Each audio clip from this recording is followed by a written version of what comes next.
Salut! Astăzi o să vă prezint vacanța pe care nu o voi uita. Ziua plecării a sosit.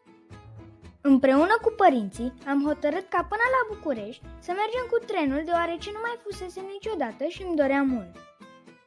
A fost o experiență interesantă. La București ne aștepta chiar unchiul meu, care ne-a dus până la aeroport, unde am plecat spre insula Rodos din Grecia.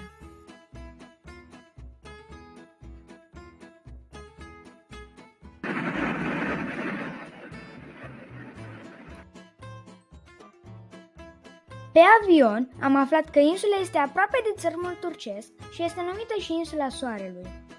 Ajunși pe insulă, un localnic ne-a recomandat să vizităm Colosul din Rodos, deoarece acolo s-a întâmplat una din cele 7 minuni ale lumii antice. Pe toată perioada vacanței am încercat împreună cu părinții să vizităm cât mai multe atracții din zonă.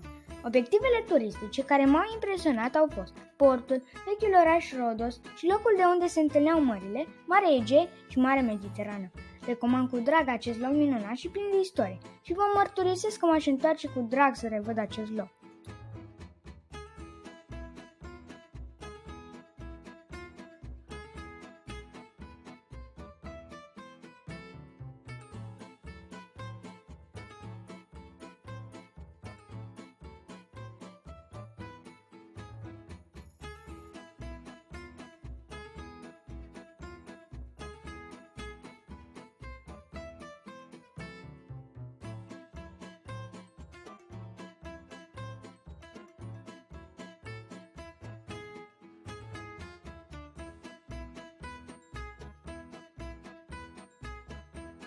Această animație a fost creată de German David Andrei cu ajutorul programului Powtoon.